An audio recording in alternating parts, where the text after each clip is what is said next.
ಶ್ರೀ ಗುರುಭ್ಯೋ ನಮಃ.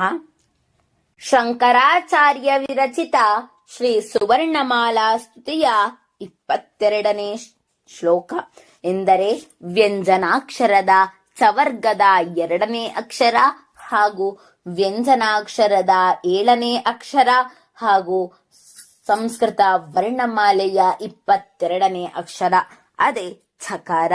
ಛಕಾರದಿಂದ ಇಂದಿನ ಶ್ಲೋಕ ಪ್ರಾರಂಭಗೊಳ್ಳಲಿದೆ. ಛಾಯಾಸ್ಥಾಣೋರಪಿ ತವ ತಾಪಂ ನಮತಾಂ ಹರತ್ಯಹೋ ಶಿವ ಭೋ ಸಾಂಬ ಸದಾ ಶಿವ ಶಂಭೋ ಶಂಕರ ಶರಣಂ ಮೇ ತವ ಚರಣಯುಗಂ. ಇನ್ನೊಮ್ಮೆ ನೋಡೋಣ ಸ್ನೇಹಿತರೆ. ಛಾಯಾಸ್ಥಾಣೋರಪಿ ತವ ತಾಪಂ ನಮತಾಂ ಹರತ್ಯಹೋ ಶಿವ ಭೋ ಸಾಂಬ ಸದಾ ಶಿವ ಶಂಭೋ ಶಂಕರ ಶರಣಂ ಮೇ ತವ ಚರಣಯುಗಂ. ಶರಣಂ ಮೇ ತವ ಚರಣಯುಗಂ.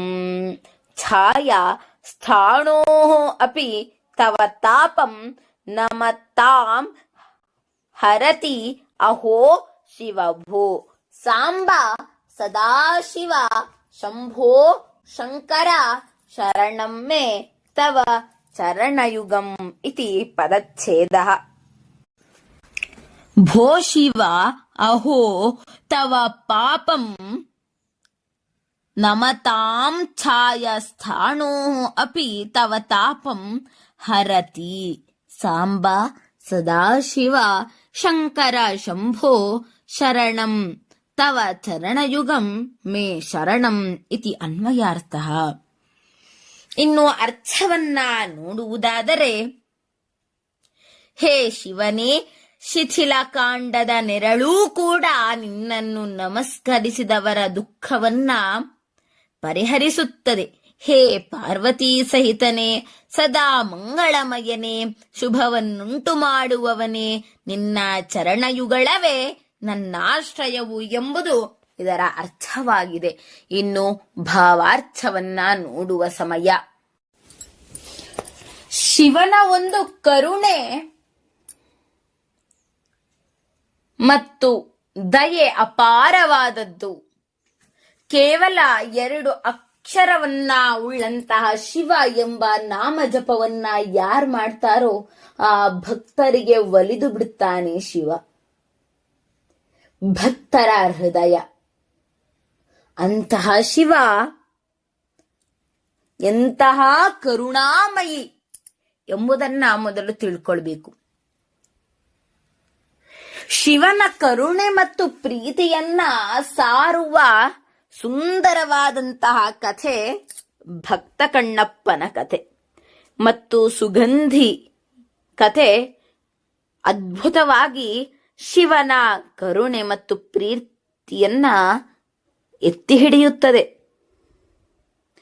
ಇವುಗಳಲ್ಲಿ ಭಗವಾನ್ ಶಿವನಿಗೆ ಭಕ್ತರ ಮೇಲಿರುವ ಅಪಾರ ಅನುಕಂಪ ಮತ್ತು ಭಕ್ತಿಗೆ ಆತ ಹೇಗೆ ಮರಗುತ್ತಾನೆ ಎಂಬುದನ್ನ ಸುಂದರವಾಗಿ ವಿವರಿಸಲಾಗಿದೆ. ಪ್ರಾಚೀನ ಕಾಲದಲ್ಲಿ ತಿಮ್ಮಯ್ಯ ಎಂಬ ಬೇಡನೊಬ್ಬನಿದ್ದನು. ಆತನಿಗೆ ಶಿವನಿಂದ ಅಪಾರ ಶ್ರದ್ಧಾ ಭಕ್ತಿ. ಕಾಡಿನಲ್ಲಿ ಪ್ರಾಣಿಗಳನ್ನ ಬೇಟೆಯಾಡಿ ಜೀವನ ನಡೆಸುತ್ತಿದ್ದ ಆತ ಶಿವಲಿಂಗನನ್ನ ಕಂಡಾಗಲೆಲ್ಲ ತನ್ನ ಪ್ರೀತಿಯನ್ನು ವಿಭಿನ್ನವಾಗಿ ವ್ಯಕ್ತಪಡಿಸುತ್ತಿದ್ದ. ಹೀಗಿರಬೇಕಾದ್ರೆ ಕಣ್ಣಪ್ಪನ ಭಕ್ತಿಯನ್ನ ಜಗತ್ತಿಗೆ ತೋರಿಸಲು ಶಿವನು ಒಂದು ದಿನ ಆತನ ಪರೀಕ್ಷೆ ಮಾಡಲು ನಿರ್ಧರಿಸಿಬಿಡ್ತಾನೆ. ಕಣ್ಣಪ್ಪ ಪೂಜಿಸುತ್ತಿದ್ದ ಶಿವಲಿಂಗದ ಒಂದು ಕಣ್ಣಿನಿಂದ ರಕ್ತಸ್ರಾವವಾಗುವಂತೆ ಮಾಡ್ತಾನೆ. ಇದನ್ನು ಕಂಡ ಕಣ್ಣಪ್ಪ ಗಾಬರಿಯಾಗಿ ಗಿಡಮೂಲಿಕೆಗಳನ್ನು ತಂದು ಹಚ್ಚಿದರೂ ರಕ್ತ ನಿಲ್ಲೋದೇ ಇಲ್ಲ.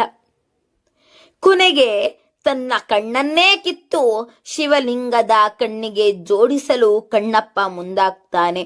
ಅದರಂತೆ ಒಂದು ಕಣ್ಣನ್ನು ಕಿತ್ತು ಬಿಡುತ್ತಾನೆ. ಆದರೆ ಆಗ ಲಿಂಗದ ಮತ್ತೊಂದು ಕಣ್ಣಿನಲ್ಲಿ ರಕ್ತ ಬರಲು ಆರಂಭವಾಗುತ್ತೆ. ತನ್ನ ಇನ್ನೊಂದು ಕಣ್ಣನ್ನೂ ಕೀಳಲು ಹೋದರೆ ಕೀಳುವ ಜಾಗ ನನಗೆ ತಿಳಿಯುವುದಿಲ್ಲ ಎಂದುಕೊಂಡು ತನ್ನ ಕಾಲಿನ ಹೆಬ್ಬೆಟ್ಟನ್ನ ಲಿಂಗದ ಆ ಕಣ್ಣಿನ ಜಾಗದಲ್ಲಿ ಗುರುತಾಗಿ ಇಡ್ತಾನೆ.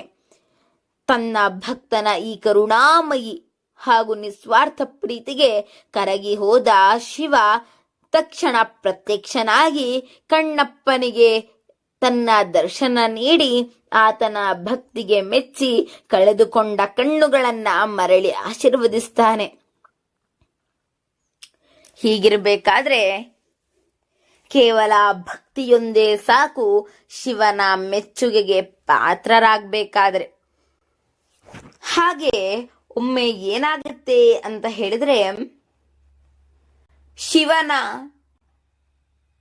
ಭಕ್ತ ಬಾಲ್ಯದಿಂದಲೇ ಶಿವ ಶಿವ ಶಿವ ಎಂದುಕೊಂಡೇ ಬೆಳೆದಾತ ಅವನು.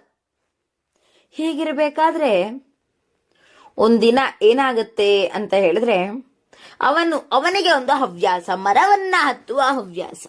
ಎಲ್ಲಿ ಮರ ಕಂಡ್ರು ಕೂಡ ಮರವನ್ನ ಹತ್ತಿ ಅದರಲ್ಲಿರುವಂತಹ ಹಣ್ಣುಗಳನ್ನ ಕಿತ್ತಿ ಸ್ನೇಹಿತರಿಗೆ ಕೊಟ್ಟು ತಿನ್ನುವ ಆಸೆ, ಹಠ ಹೆಚ್ಚಾಗೇ ಇತ್ತು. ಒಮ್ಮೆ ಏನಾಗತ್ತೆ ಅಂತ ಹೇಳಿದ್ರೆ, ಮರವನ್ನ ಹತ್ತುತ್ತಾನೆ, ಹಣ್ಣುಗಳನ್ನ ಕೂಡ ಕಿತ್ಕೊಡ್ತಾ ಇರಬೇಕಾದ್ರೆ ಬಿರುಗಾಳಿ ಬರುತ್ತೆ. ಆಗ ಕಾಂಡಗಳು ಶಿಥಿಲಗೊಳ್ಳುತ್ತೆ. ಶಿಥಿಲ ಅಂತ ಹೇಳಿದ್ರೆ ಸಡಿಲ. ಆ ಬಿರುಗಾಳಿಯ ರಭಸಕ್ಕೆ ಎಲ್ಲಾ ಕೂಡ ಅಲ್ಲಾಡಕ್ಕೆ ಆರಂಭ ಆಗತ್ತೆ. ಆಗ ಆ ಮರಕ್ಕೆ ಒಂದು 60-70 ವರ್ಷ ಆಗಿರಬಹುದು.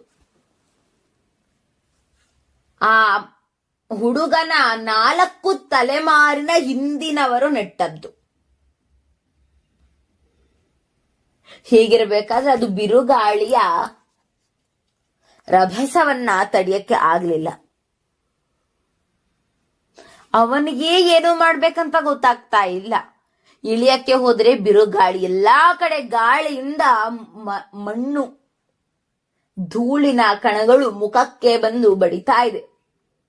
ಆಗ ಅವನಿಗೆ ಏನೂ ತೋಚದೆ ಶಿವ ಶಿವ ಶಿವ ಮತ್ತು ಪಂಚಾಕ್ಷರ ಮಂತ್ರವಾದಂತ ಓಂ ನಮಃ ಶಿವಾಯ ಓಂ ನಮಃ ಶಿವಾಯ ಅಂತ ಹೇಳ್ತಾನೆ. ಆಗ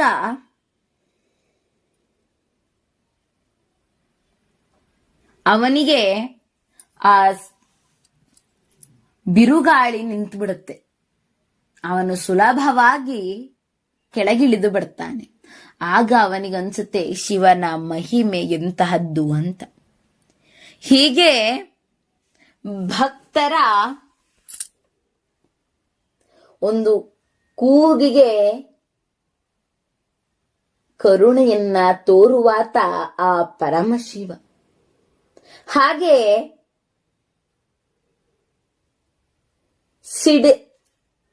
ಒಂದು ಸಡಿಲ ಕೊಂಬೆಯು ಕೂಡ, ಶಿಥಿಲ ಕೊಂಬೆ ಕೂಡ ಶಿವನ ಭಕ್ತನನ್ನ ನೋಡಿ ನಮಸ್ಕರಿಸುತ್ತೆ ಅಂತ ಇಲ್ಲಿ ಶಂಕರಾಚಾರ್ಯರು ಹೇಳ್ತಾ ಇದ್ದಾರೆ. ಅಂದ್ರೆ ಶಿವನ ಭಕ್ತಿ ಎಷ್ಟು ಅಪಾರವಾದದ್ದು, ಎಷ್ಟು ಮೌಲ್ಯಯುತವಾದದ್ದು ಅಂತ ನಾವು ಇಲ್ಲಿ ತಿಳ್ಕೊಳ್ಬೇಕು. ಶಿವನ ಭಕ್ತಿಗೆ ಶಿಥಿಲ ಕೊಂಬೆಯೂ ಕೂಡ ಬಗ್ಗಿ ನಮಸ್ಕರಿಸಿ ನೆರಳನ್ನ ಕೊಡಲು ಪ್ರಯತ್ನ ಮಾಡುತ್ತೆ. ಅದಕ್ಕೋಸ್ಕರ ಶಿವನನ್ನ ಭಜಿಸಿ ಅಂತ ಇಲ್ಲಿ ಶಂಕರಾಚಾರ್ಯರು ಹೇಳ್ತಾ ಇದ್ದಾರೆ. ಪಾರ್ವತಿ ಸಹಿತನೇ ಸದಾ ಮಂಗಳವನ್ನುಂಟು ಮಾಡುವವನೇ ಶಂಭುವೆ ಶಿವನೇ, ನಿನ್ನ 2 ಚರಣಗಳೇ ನನಗೆ ಆಶ್ರಯವು ಅಂತ ಹೇಳ್ತಾ ಇದ್ದಾರೆ ಆದಿಶಂಕರಾಚಾರ್ಯರು. ಮುಂದಿನ ಶ್ಲೋಕವನ್ನ ಮುಂದಿನ ಒಂದು ಸಂಚಿಕೆಯಲ್ಲಿ ನೋಡೋಣ. ಸರ್ವೇ ಜನಾಃ ಸುಖಿನೋ ಭವಂತು, ಸಕಲ ಸನ್ಮಂಗಲಾನಿ ಭವಂತು, ಲೋಕಾಃ ಸಮಸ್ತಾಃ ಸುಖಿನೋ ಭವಂತು.